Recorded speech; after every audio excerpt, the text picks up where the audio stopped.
começando agora mais um Jornal Agro. No programa de hoje vamos falar sobre a produção de cerveja artesanal, onde surgiu, como foi sua história, fabricação e as etapas e principalmente a importância da microbiologia em suas etapas de fabricação. Mas afinal, o que é cerveja?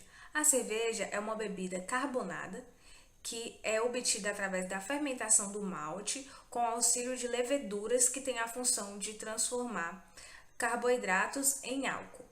Na cerveja há 4 ingredientes: o lúpulo, que na verdade é utilizado a flor fêmea da planta, a água, o malte, que pode ser extraído da cevada, do arroz, do trigo ou do milho, e as leveduras, que são micro-organismos. Um diferencial grande entre a cerveja e as demais bebidas é o aroma marcante e também o gostinho amargo. E o baixo teor alcoólico, se comparado com as demais bebidas alcoólicas. Há 3 tipos de cerveja. A ale, em que a fermentação ela é feita em uma temperatura de 18 a 22 graus, e o tempo de maturação de fermentação é de 3 a 5 dias. Temos também a lager, em que a fermentação ela é feita na temperatura de 7 a 15 graus Celsius e o tempo é entre 7 a 10 dias. E a lambic, em que não há necessidade de adição de fermentação. A fermentação ela é espontânea.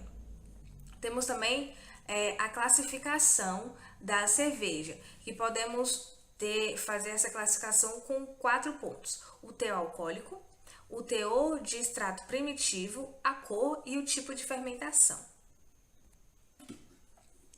Agora vamos para a história da cerveja.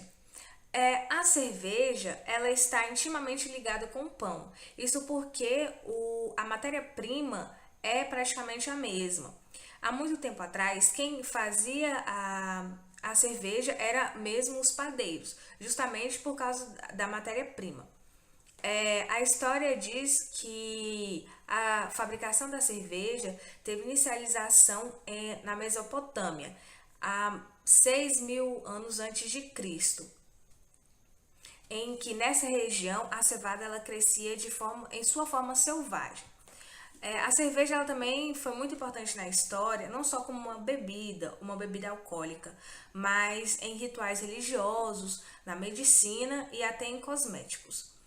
A cerveja rústica é uma cerveja fabricada até hoje no Egito, com o nome de Bouza atualmente, e que um tempo depois desse modo de preparo, dessa fabricação, a comercialização da cerveja ela expandiu para a Europa, para a América, para todo o Oriente Médio, até chegar ao Brasil, na época da colonização, em que Dom João XI trouxe a cerveja importada. E nessa época só a elite podia tomar, porque era uma coisa mais cara, uma bebida importada. Por conta da expansão da comercialização da cerveja, muitas empresas, muitos produtores começaram a fazer. Temos aqui um gráfico dos maiores produtores de cerveja, sendo que o primeiro é o AB InBev, que foi uma fusão da Ambev e da Interbrew, produtor brasileiro, que vem seguido da Heineken, da China Resources Snow, da Carlsberg e da Molson Coors. No Brasil, há mais de 1.209 cervejarias registradas no mapa. E vemos que a cerveja foi um produto tão importante assim na história que uma das primeiras leis alemãs de produção alimentícia foi justamente por causa da cerveja, que é a Reinheitsgebot, que é a cerveja pura, em que só pode ser utilizado para a produção o malte de cevada, a água e o lúpulo. A produção caseira ela também cresceu muito, justamente por causa de ser uma coisa mais familiar, mais íntima, com o público, né, com os compradores. Tem uma frase que até diz que a cerveja está ligada com a hospitalidade. Tem também o diferencial em atendimento. E hoje já são fabricados Burr Kits, que são kits de ingredientes para você mesmo fabricar a sua cerveja em casa, ou os pequenos produtores. Também é muito importante na economia, já que vários pequenos produtores tiveram a oportunidade de crescer fabricando uma cerveja em sua própria residência. Boa noite, meu nome é Ana Maria e agora iremos ver um pouco sobre os insumos que são utilizados na produção da cerveja. Mas antes disso, vale ressaltar que a microbiologia dos alimentos é a parte da microbiologia que vai tratar dos processos que vão influenciar nas características dos produtos de consumo alimentício, tanto animal quanto humano.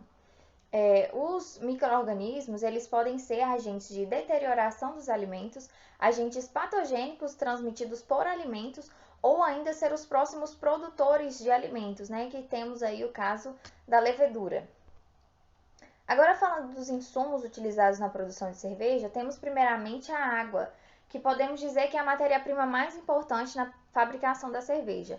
Ela é tão importante que vai decidir o local onde vai ser instalada a cervejaria, porque quanto mais suja, né, a água, por mais processos ela vai ter que passar, nisso encarecendo o produto final. Então, quanto mais limpa a água, melhor vai ser.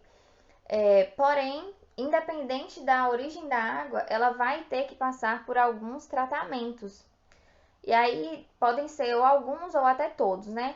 Como a aeração, clarificação, filtração, cloração, desmineralização. A cevada é o cereal mais utilizado para a fabricação da cerveja, devido ao seu alto teor de amido, né, que por alguns processos vai ser convertido em açúcares, e também pelo seu alto teor proteico, que vai fornecer os aminoácidos necessários para o crescimento das leveduras e de substâncias nitrogenadas que participam da formação da espuma.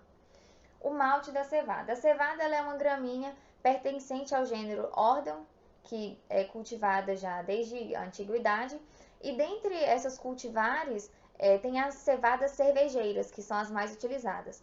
O cereal ele vai apresentar uma casca grossa e insolúvel, que vai agir como um filtro e também vai proteger o grão, né, no processo da maltagem. O malte ele é produzido a partir da germinação parcial dos grãos da cevada e posteriormente vão ser secos e torrados. Adjuntos do malte. O que são esses adjuntos, né? São todos os grãos que não passam pelo processo de malteamento, né? O trigo, arroz, o milho, por exemplo. No Brasil é limitado o tanto de açúcar que é utilizado em cervejas claras e também em cervejas escuras. Já em outros países europeus existe uma legislação quanto ao emprego desses adjuntos. O primeiro grupo é que emprega 100% do malte de cevada, né, que é a lei da pureza, que é o exemplo que tem na Alemanha. O segundo grupo são os países que são limitados os adjuntos, variando de 25% a 40%, que temos o exemplo da França. Já o terceiro grupo é a quantidade ilimitada de adjuntos, como por exemplo a Irlanda e a Grã-Bretanha. O lúpulo. O lúpulo é uma planta da família das Cannabaceae, né? É uma planta dioica, ou seja, produz flores femininas e masculinas, porém somente as femininas que são utilizadas, porque é elas que dão aquele sabor amargo à cerveja. São comercializadas em formas de flores secas, pó e em extratos.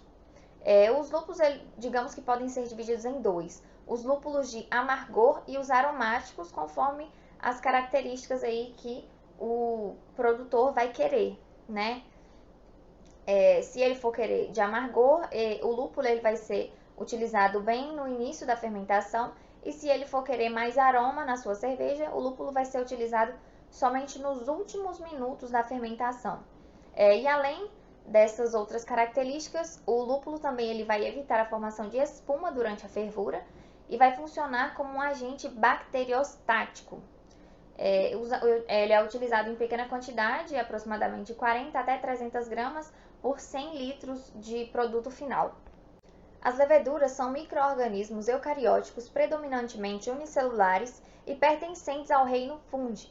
Elas possuem a habilidade de metabolizar os constituintes do mosto, são utilizadas duas principais espécies do gênero Saccharomyces, que aí tem a Cerevisiae e a Uvarum. A Cerevisiae é uma levedura de alta fermentação utilizada para a produção das cervejas do tipo Ale, que fermentam em temperaturas entre 18 e 22 graus. No final da fermentação, que demora entre 3 e 5 dias, as células absorvidas na bolha de gás carbônicos, elas são carregadas até a superfície do mosto, onde serão coletadas. Já as do gênero Uvarum, que são as leveduras de baixa fermentação utilizadas nas cervejas de tipo lager, fermentam entre 7 e 15 graus, as quais floculam no final da fermentação primária ou principal, que demora em torno de 7 a 10 dias, sendo coletadas na base do fermentador. Boa noite a todos que estão nos assistindo, meu nome é Maria Clara e hoje eu vim falar para vocês um pouco sobre as etapas da produção de cerveja doméstica. São divididas basicamente em 3, sendo elas a introdução do mosto, o processo fermentativo e o acabamento. A primeira etapa é a moagem do malte. Ela pode ser dividida em 2 etapas, em 2 partes. Primeiro, a seca, onde os moinhos de rolos, os discos e os martelos vão possibilitar uma boa extração do malte, mas a fragmentação da casca vai levar um tempo maior durante o processo de filtração. Na segunda, ela úmida, os moinhos de rolo, eles vão preservar a casca do grão do malte e vai resultar em uma melhor filtração. Nesse processo, basicamente, vai ser feito um chá do malte. A segunda etapa é a mosturação. É a transformação de toda a matéria-prima cervejeira. A água, malte, lúpulo e o adjunto. O principal objetivo dessa etapa é converter todo o amido em açúcar e fazer com que tenha uma maior produtividade de extrato. A terceira etapa é a filtração, dividida em 2. A primeira é a separação dos sólidos do malte e a segunda é a lavagem do bagaço com a água. Essa sobra do malte é aproveitada como ração animal. A nossa quarta etapa é a fervura. Ela é feita com a adição do lúpulo e o mosto. A quinta etapa é a clarificação, onde acontece a separação do turbo quente do mosto, que é um precipitado insolúvel retirado ainda quente do mosto. Existem vários tipos de processos que podem ser utilizados. O mais comum é o Whirlpool. Esta etapa é o resfriamento, onde acontece a multiplicação de micro-organismos e também a eliminação de componentes causadores de turbidez. O mosto passa por um trocador de calor de placas, resfriado de 100 graus para, no caso de cervejas com baixa fermentação, variando de 6 a 12, cervejas de alta fermentação de 14 graus.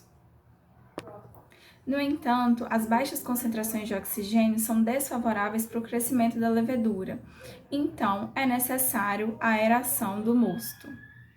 A oitava etapa é a maturação. É uma segunda fermentação. Tem o objetivo de promover a sedimentação. Na nona etapa ocorre a filtração, remoção do excesso de leveduras, clarificação e estabilização. Na 10ª e última etapa ocorre a carbonatação. Normalmente ela é realizada quando a bebida vai para a adega de pressão.